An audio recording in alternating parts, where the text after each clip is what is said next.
Welcome to this edition of Beat Behind Each and Every Product, covering the latest products and features in our platform at Click and Pledge. Today, we are doing a bit of a conceptual deep dive. And it might sound a little audacious at first. We're asking, what on earth do evolutionary biology and modern fundraising actually have in common? And it's really less of a leap than you might think. I mean, if you strip it all down, right? Yeah. Forget the DNA sequences versus like marketing budgets. You find that both of them share this identical, really powerful structure for understanding the world, for understanding change. Exactly. So that's our mission for this deep dive. We're going to try and build out a kind of unified theory of donor intelligence. Right. And we're going to do that by mapping four really fundamental biological concepts: genotype, phenotype, ontogeny, and phylogeny, directly onto the tools and the way we understand donor behavior. And this gives you a completely new lens. The whole point is to help you stop seeing donors as just, static events or line items in a spreadsheet. We want you to start seeing them dynamically, to understand not just what they do, but who they are, how they develop as individuals, and maybe most importantly, how your entire donor population is evolving over time. So let's start at the very beginning. The source, the human brain. Before we do anything, walk across the room, click a donate button, we do something called mentalizing. Yeah, mentalizing. It's basically just an internal simulation. You imagine a future you performing an action, and then you run a really fast, low-cost check on the outcome. Like a quick mental test run. Exactly. And if that predicted outcome seems good, it minimizes stress or whatever, you go ahead and do it. Okay, so what we're suggesting is that good fundraising has to kind of flip that process on its head. We have to mentalize the donor's next move. Yes. We have to build a model of who they're likely to become before we even send that first email. And that's where it connects to some really interesting cognitive theory, like Carl Friston's free energy principle. That sounds heavy. It does, but the idea is simple. The brain's main job is just to minimize surprise. Surprise costs energy, and the brain is, fundamentally lazy. It wants to conserve energy. So our communication, our outreach, it has to be a tool that minimizes that surprise for the donor. It has to be predictable, low friction, perfectly aligned with who they are and what they're capable of at that moment. Because if it isn't, it just hits what we call the default wall. And this is the sort of the provocative truth every fundraiser has to face. Nobody wakes up in the morning, looks at the $10 in their wallet, and asks, which nonprofit should I give this to? It's just not the default state. Yeah. They're thinking about coffee or traffic or an email they forgot to send. Exactly. So donating takes effort. It requires energy to overcome that inertia. Wow. So our models can't just be good. They have to be excellent. So good that they create a signal that just cuts right through all of that default noise. And to get that kind of precision, that low friction approach, we can't just look at what they did yesterday. We have to look at the blueprint, at the donor's code. Okay, so let's get into that. The source code, our first concept, genotype. So biologically, the genotype is the underlying blueprint, right? The DNA.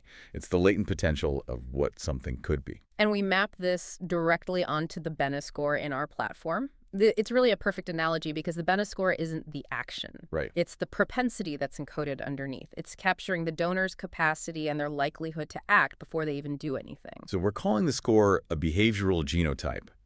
But how are we actually inferring that? What's in the score? Yeah, good question. It's much deeper than just looking at their last gift. The Bene Score it's calculated using machine learning models that weigh things like recency, frequency, monetary value. Classic RFM. The classics, but not in isolation. It looks at them relative to their peer groups, to historical patterns.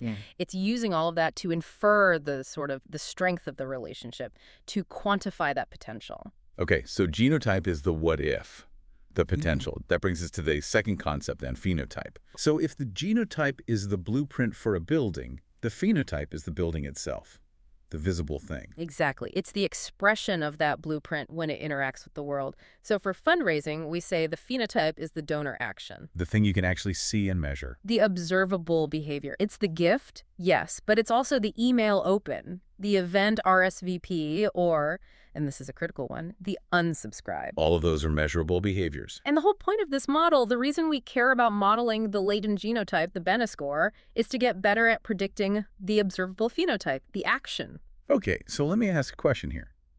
What if the Bene Score says a donor has really high potential, a strong genotype, but we send them an email and they unsubscribe.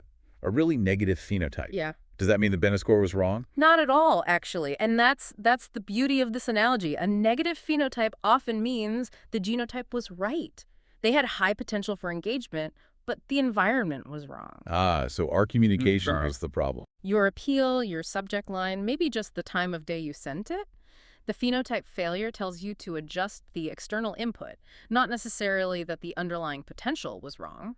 It helps you reduce that surprise for next time. Okay, that makes sense. So now let's add a new dimension to this time. Right. Organisms don't just exist, they develop, they grow. And this brings in our third concept, which is ontogeny. Ontogeny, yeah. Biologically, it's the development of a single organism over its whole lifetime. From a tiny seed to a full-grown tree. It's the story of one thing. So we're suggesting that ontogeny is the donor's life cycle arc. It's about tracking that individual longitudinal story for every single donor. And this is way more than just a list of transaction dates. Ontogeny tracks developmental milestones. What do you mean by milestones? Things like, how fast did they convert from their first gift to their second? How long did they stay dormant before we reactivated them? How long did it take to upgrade to monthly giving? It's about their personal narrative. I see. And there's a feedback loop here, right? A critical one. Ontogeny tracks how a donor's genotype, their Bene Score, and their phenotypes, their actions, change over time based on these experiences. So a successful reactivation, which is a positive phenotype. It actually modifies their history. It strengthens their genotype for the future. Their potential literally grows because of that positive interaction. So it allows you to talk to people based on where they are in their specific story. Exactly. The message for someone in a critical reactivation window is totally different from the message for someone who just became a monthly giver. It's acknowledging that they're not the same person they were 5 years ago. Their history with you has changed their potential. Now we have to zoom all the way out. Okay? If ontogeny is the story of a single tree, our last concept, phylogeny, is the evolution of the entire forest. Right. So phylogeny in biology is about the evolution of a whole species over many generations. We're not looking at one lifetime anymore. We're looking at deep structural shifts. And we recommend that phylogeny is the evolution of your donor population as a whole. This is about generational shifts, cultural changes, technology.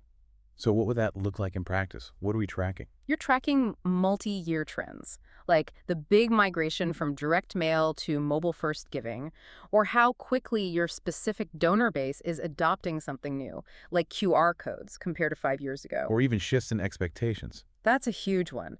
A modern phylogenetic shift is this demand for radical transparency, for immediate impact reporting.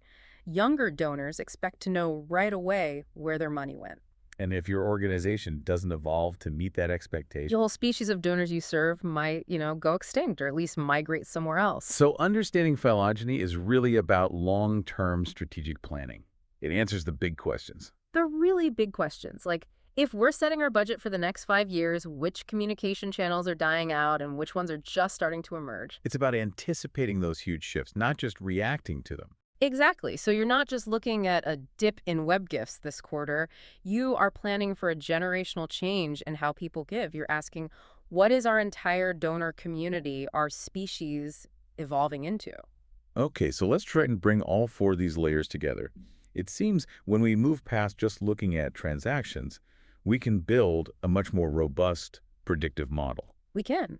You start with the genotype, which is the Bene Score. That's the latent potential. And that potential is expressed as the phenotype, the donor action. That's the result of our outreach.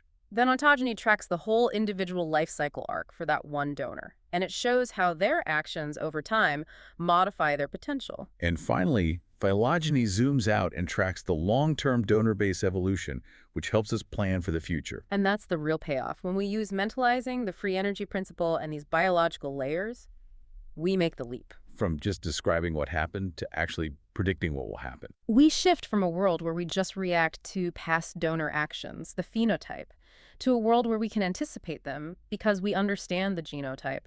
We stop seeing donors as just transactions. And start seeing them as evolving individuals inside an evolving population. Here is a final thought for you to consider.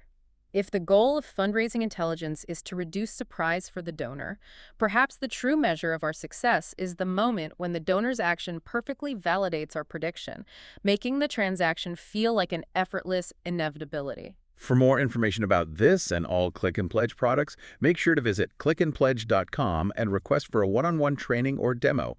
Whether you are a client or curious about our platform, just ask us, and we will gladly get together with you to chat. And don't forget to subscribe to this deep dive to stay up to date with all the latest and greatest features of the Click and Pledge Fundraising Command Center.